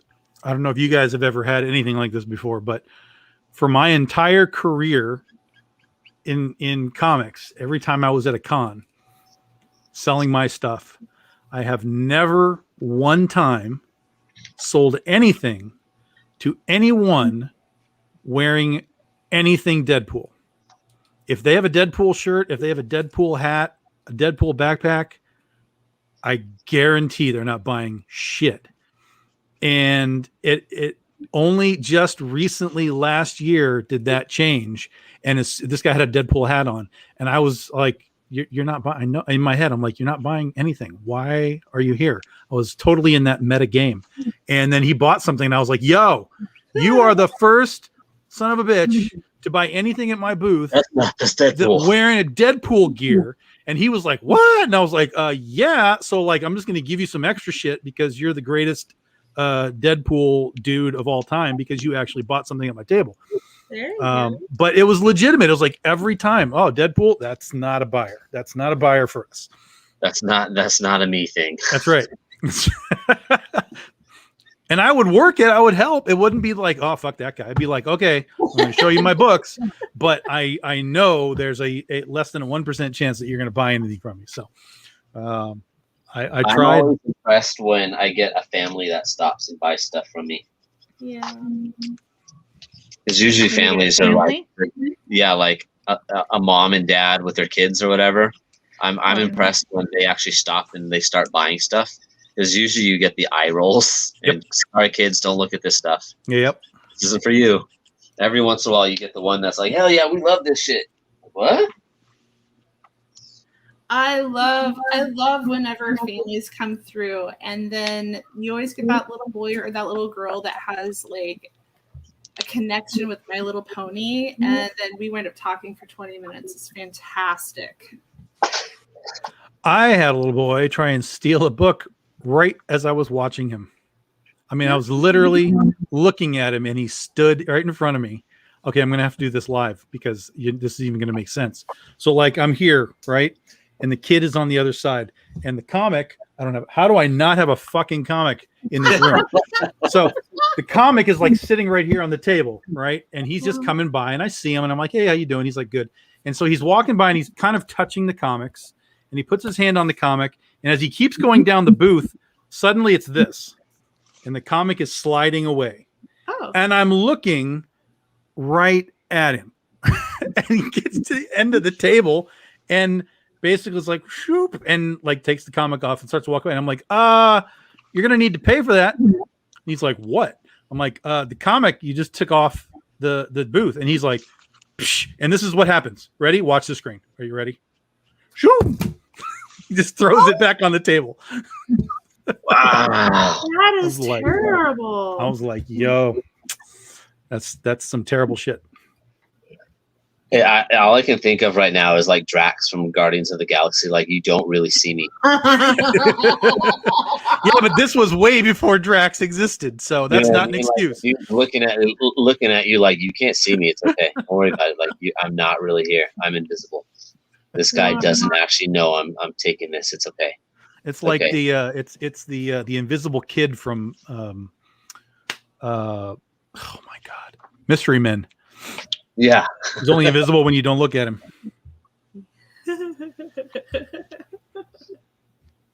All I can think of is him staring at you like, you don't see me, you don't see me, you don't see me. Shit, he sees me. Time to go. Everyone always asks me if I'm worried about leaving my stuff there. Like with half of the other artists and stuff around, like if they have to steal from me, like they desperately needed it.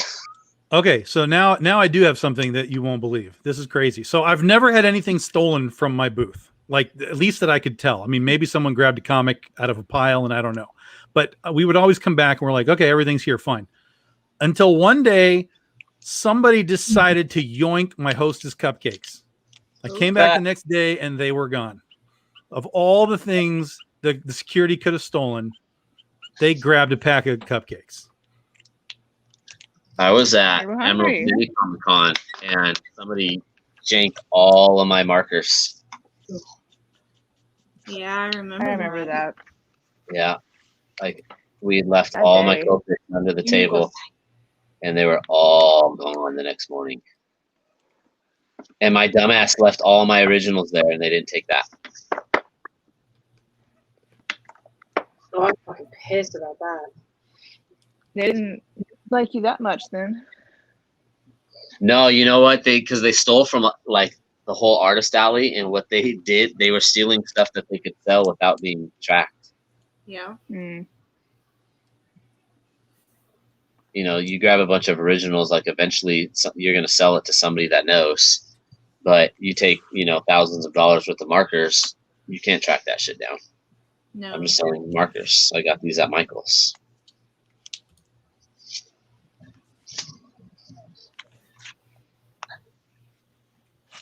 Needless to say, Ryan doesn't bring that many markers anymore.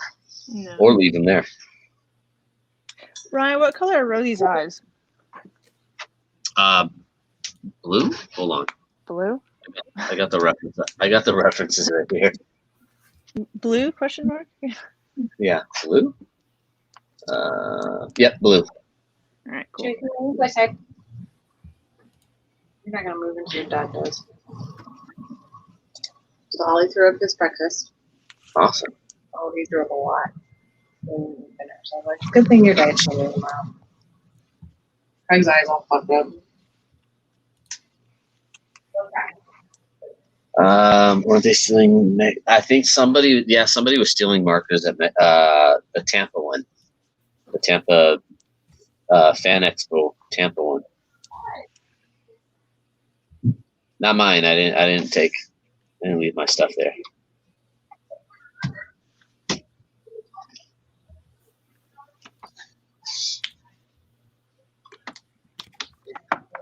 I don't think I've had any theft, but I have dropped a full Starbucks cup before and I nearly cried.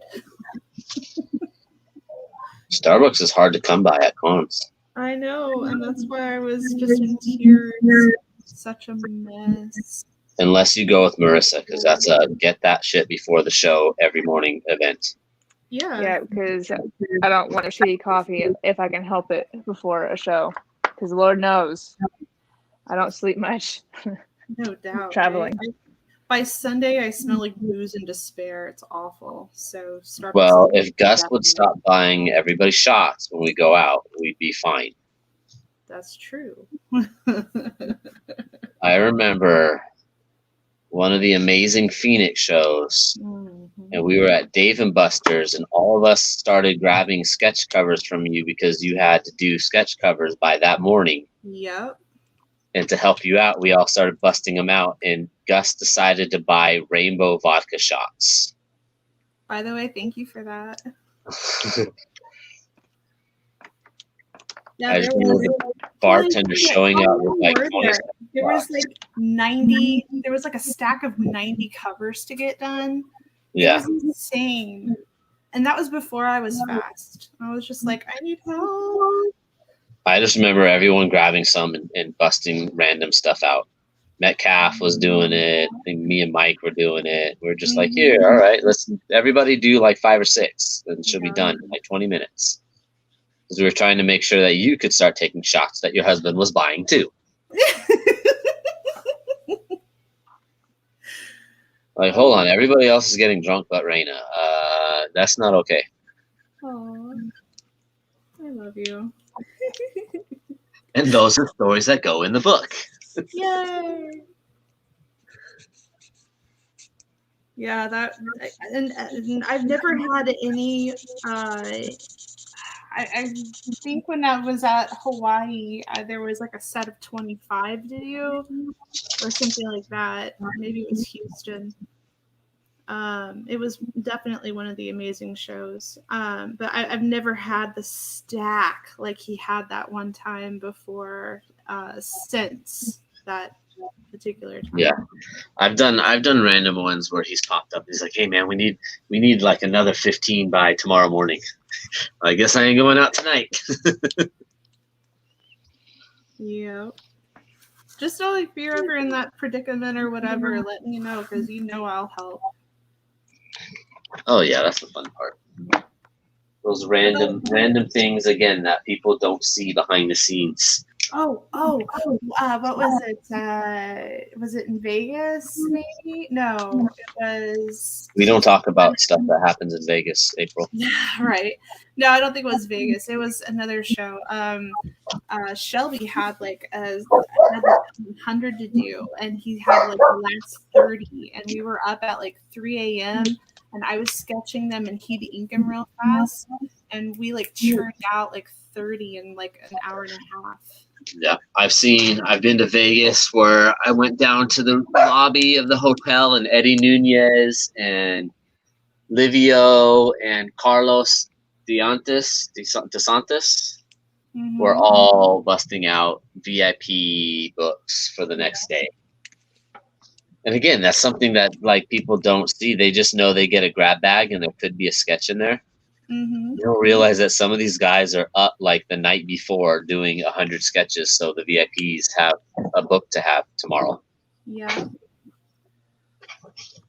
I remember I ran into what's his name? Michael Rourke, the guy, the actor.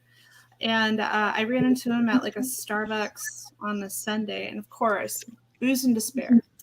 And I was like, oh my gosh, hey. And of course, I looked terrible. I smelled terrible. It was 6 a.m. It was awful. I'd been up all night. And I'm like, can I buy you a cup of coffee? And he's like, oh, honey, I think I got this. I'm all like, oh, you turned down a cup of coffee. It's fine. Whatever. Oh, that's the Yondu guy, right? Yeah, yeah. Oh, I felt so bad. I'm like, what kind of travesty would I, at what point do you go, no, I got this, maybe I should buy you a cup? And I was like, dude, that hurt me on a very personal level. So, it's fine. You guys ever hear about the time that Darth Vader cock blocked me from taking Peter Mayhew to lunch? Yeah. So this is San Diego. This is way before the pavilion existed. Nowadays there's this huge Star Wars pavilion, but this was before that. This is when the Star Wars guys kind of really started getting big into doing some of these cons. And so this booth had David Prowse, Kenny Baker, Peter Mayhew. They may have had one other person, but I think that was their three, the big guys. And so I went in, I was losing my mind because I was like, oh my God, this is freaking Peter Mayhew. And I don't usually get autographs, but there was no way I was passing that up. And there wasn't really a huge line. So I'm like, yeah, I'm gonna do this. So I get in there and I pick the picture that I want, and I'm waiting in line and I'm watching him sign stuff. And I'm like, oh, he's like really cool. And so this should be a good experience. So I get there and I'm like, yo, this is awesome to meet you, and so on and so on. And he signs the book. He says, oh, thank you so much. It's been fun to be here, blah, blah, blah. And I was like, and so I reach out to shake his hand. And you guys know how tall I am and how big my hands are, right? He shakes my hand and my hand disappears. Like his hands are so big that I look like a child next to this Mayhew or Vader? Mayhew, Peter Mayhew. Chewbacca. Cruz was a big guy too. Yeah, he is. And so I shake his hand and I'm about to leave, and he says, so I think I'm going to go get some lunch. Thanks for coming. Hope you have a good show. And I was like, well, I mean, I'll take you to lunch. Yeah. And fully expecting a no or something to happen. And he was like, is that right? And I said, I'd be happy to. I know San Diego well. There's a couple of great places really close. We can get you out and back really fast. And he stands up and he says, well, let me get my bag and we'll go. And I was like, holy shit. I'm going to take Chewbacca to lunch. And I'm just standing there like waiting, like, oh, okay, we're going to do this. And he picks up his bag. He starts to walk around the table, and goddamn Darth Vader, David Prowse, comes up next to him and says, Peter, the booth is going to take us to lunch. So hang around for a little while. And he looks at me like really upset. He's like, oh, I'm sorry, but I guess they're going to take care of us out here. And I didn't make a scene or anything, but in my heart, I was like, God damn you, Darth Vader. God damn you. He decided that he was his nemesis. That's when the was created. At that moment, I knew he was evil. Not through the movies, but the fact that he cock blocked your lunch. That's right. That's right.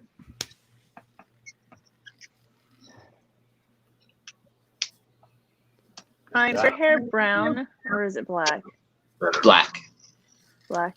Shoot. I thought it was brown. Otherwise, I would have done her hair differently. Like there was actually a hair in it. I don't know if it was dog hair. Don't blame that shit on my dogs. I'm gonna blame it. Is that Daryl? No, it's my best friend Craig. We were actually with Daryl earlier. Like, okay, well, hi, Craig. Why? Who am I talking to? Marissa. Hi, Marissa. You see your that Right over there. there? Okay. Yeah. You want to take a minute? I know you got two hanging up the other one downstairs. There might be one in Shannon's office. I think it's 24 by 30. Julie, don't be tripping. Is that what happened here? No, I got pissed off one day. Really? And I punched the hole through the door. We don't talk about that instance. We don't talk about Ryan punching holes through walls. Pretty sure we just did. We did, but we don't bring it back up in Shannon's presence Oh, okay. because then she punches me again to remember why I should not be punching holes in our new house. Yeah. So I think Albert was there and heard that story. So have you covered it over with like a nudie poster or something really tacky? Dental devices. Yeah, it's a mouth guard. No, but That's not bad. they're probably in the garage there. Yeah, it's not too hanging off your other tool. I'm pretty sure that's 24 by 36. Tom, normal, like average poster board size, 24 by 36, right? Yeah, that's it. 2 feet by 3 feet. Yeah. I suppose so. Ooh, hold on. Come on, I was trying to give you like trivia. There would be no reason for me to ever have poster board. I've got it. Hold on. 22 by 28 inches. 22 by 28.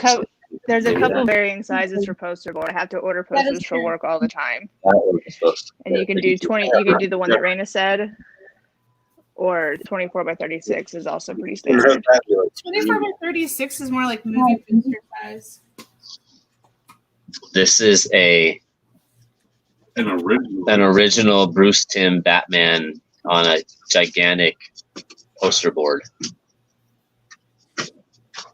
Well, that could be anything though, because sometimes those guys cut stuff down to whatever size they want it to be. So it could literally be anything. Yeah, it was 93. They did whatever they wanted. Is it 93? Is that what it stated? 1993? So yeah, that was when Batman first came out. That's when people cared. Yeah. Shit, if it's got Bruce's name on it, people still care. This is true.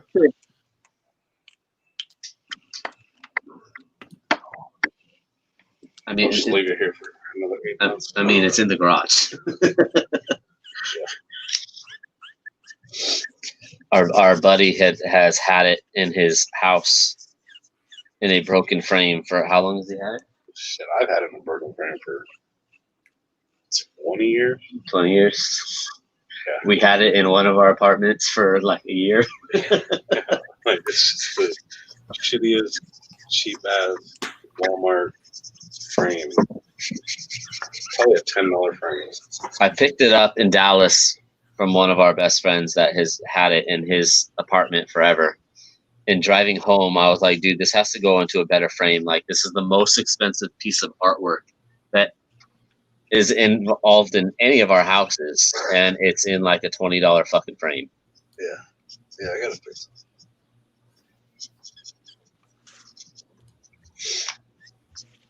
That happens. I've got stuff that's in some crappy frames. I've got some other stuff that's in like good frames and with matting, like with designs in the mat, and all kinds of crazy crap. Is it matted? No, it's not matted. It is. Ish. I mean, it's probably not custom designed matting for the poster. But Jason, happy I didn't hit a stud. Well, I actually put a hole through one of the basement doors. So it wasn't a wall, but it is a door. So either way, I shouldn't have done it, but I did. Psycho. And it's What's wrong with you? I was mad. All right, we're actually getting to the end of the show here, y'all. So we can see. Actually, let me skip back to April. April's all done, yo. There you go. And it's sparkly. Plus, it's always sparkly. You bet it. It's awesome. This is part of my charm. 2 characters, color, sparkle, the whole thing. Yep. Yeah, it all shows me. I like this one. This was fun, Ryan. Thank you. Thank you. You have to hide squee in your drawings from now on. Ooh, I could do that. It's not an April original if it doesn't have squee somewhere. You bet it. Yeah. Make She's him doing say it. squee. There She's you doing go. it right now. It's happening. It's happening live. In living color. Boom. So now it's colored, it's sparkly, it's 2 characters, and it's lettered. And it's on one of the first limited edition, apparently, on artists. That's right. That's right. So there you go, folks. Grab your original April Reina. Done. Marissa's working on some hair. Working on little hair. Yeah, this one took me a long time to do. Yeah, I do a way bigger one last week. Yeah, what the crap? You're usually almost done. You slacking this weekend? Why you gotta be slacking on my week? I'm not slacking on your week. I'm making your week way better than I made last week. Okay. All right. That's fair, right? That's fair. He's like coloring over your logo. Like she doesn't care at all, Ryan. Fuck Ryan. Whoa, that's not what the badges say.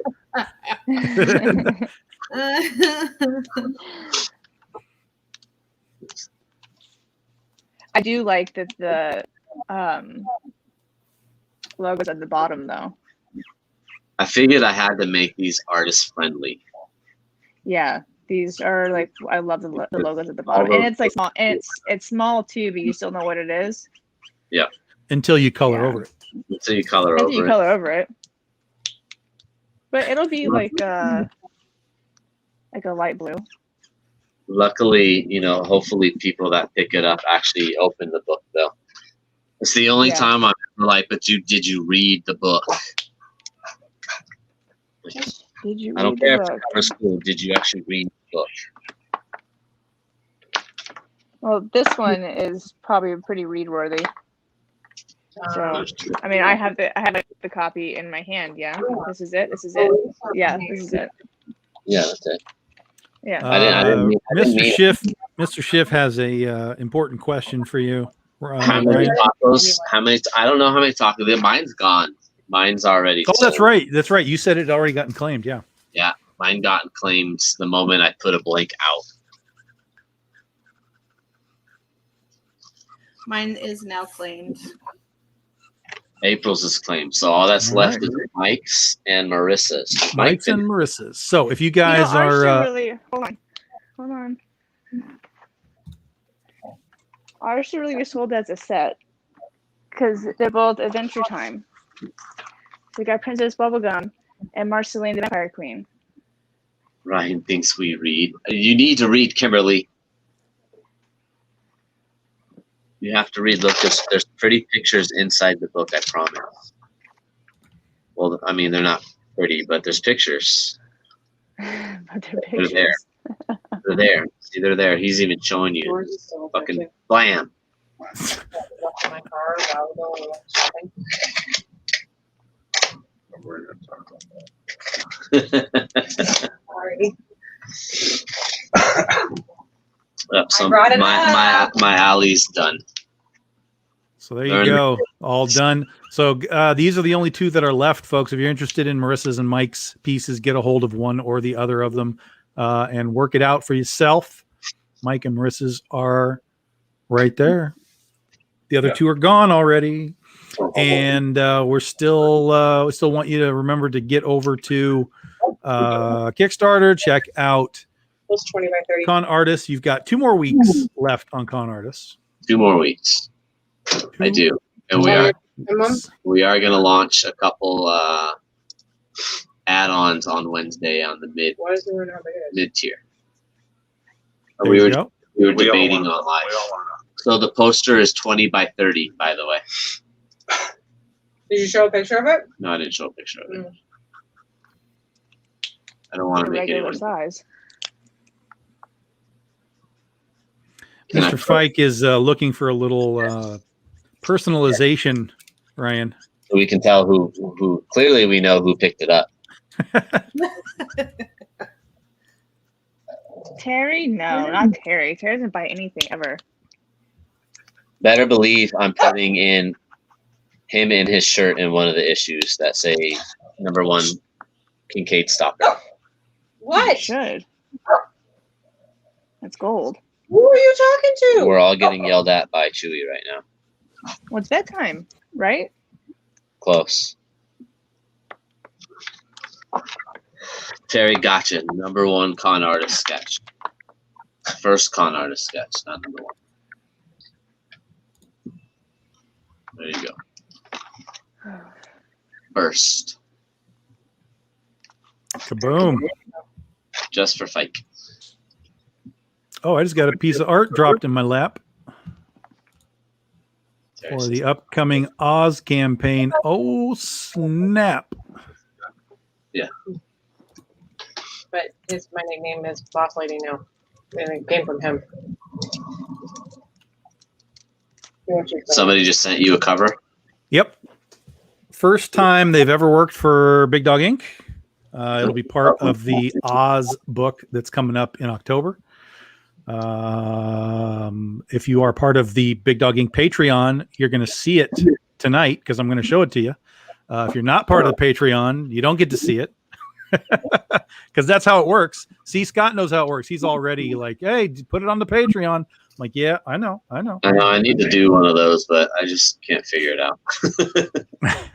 We work on websites first before jumping on that shit. Okay. Like, I know how to do it, but I can't ever figure out what the rewards and tiers and this and that. We just have a very simple Patreon. There's a $5 level that gets you everything, and then there's a $10 level that gets you everything. Plus, there are bonus options. Like sometimes we do some voting, like for names of characters and so on. So the BDI fans get to decide some of the things that we do within the creation process. But really, it's just jump onto Patreon. It's $5 a month. You'll get all of our posts, everything that is behind the scenes for what we do for Big Dog Inc., including this cover that just dropped tonight that's finished. At least as far as the line work goes, it's also get colored. But well, that's awesome. Yeah. I see you got better willpower than me, man. I can't not share some of the ones that I get. I'm like, you guys, look at this shit.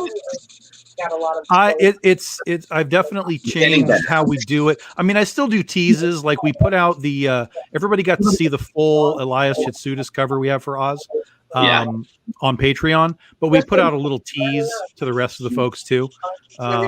So eventually we'll do that as well. But with this piece, everybody's going to get to see the full line work tonight.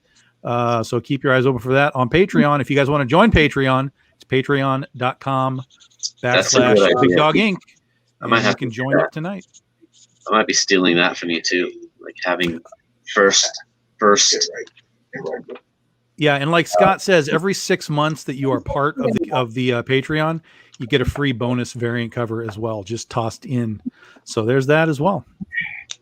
Yeah, I thought about doing that because I was like, we can get covers like crazy, and doing an exclusive one you can only get through Patreon would be a good idea.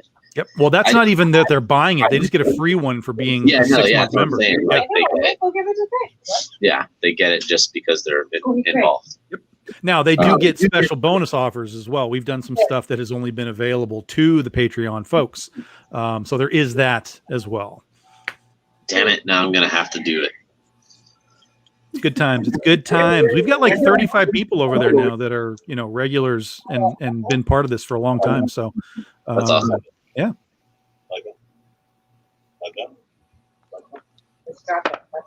That would pay for my Taco Bell habit.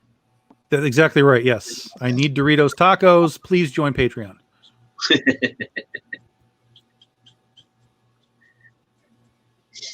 a little close to my face. I will eat your face. There. See, Rob understands. Rob understands. This is the marketing campaign. I need Cheddar Bay biscuits. Please join Patreon. Red Lobster, Jesse James, the Sizzler. We know all this. Hey Marissa, what color do you use for your base tone for flesh? It varies. Sometimes I use E00. Sometimes I use E50. Hell yes. It just kind of depends on how pink or how milky I want their skin to be. Cool. Awesome. You got it, Shawnee. I still have to invoice you, Shawnee. I know I saw. Hold on. Someone get a John Boy cover. Tempt me. See, cover. I've already gotten you a handful of fans for your Patreon, which means I get 10% of whatever you make, Ryan. Okay. Okay. So I get you a taco a month. That's correct. One taco a month. One taco a month. Albert says on our Patreon we have to have a taco level. Well, of course we do. We named our book after him. Of course there's a taco level. I'm going to bed though. My head hurts. Your dog's freaking out. I already gave him his meds, so don't give it to him. Okay. All right, guys. So we are at the end of the show here. Really quickly, again, this is all con artists, folks. This is Ryan Kincaid's book, currently running and funded on Kickstarter. You got a couple weeks to join, but no reason not to just jump in now. This one is gone. Night. April Reyna's is gone. The only two that remain are Marissa's and Mike's. They are right there. If you are interested in buying the pieces, give Mike DeBalfo or Marissa Pope a shout out. They'll give you prices and so on and be able to get these into your collection. That's going to do it for us tonight, everybody.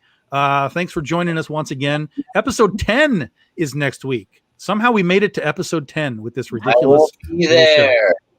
Oh, that's right. Next week is going to be like Dallas and stuff, right? Yeah. People aren't going to be there. So we might have to push it a week. But regardless, next episode is episode 10, whenever it happens to be. So we'll try and figure out something cool to do for our big 10 I was about to say 10-year anniversary. 10 episode anniversary. 10-year anniversary. 10 years, 10 episodes. We're doing this right. Yeah. One episode a year. So we'll let you know when episode 10 is going to be coming around. Maybe we'll try and get a couple of extra guest artists involved.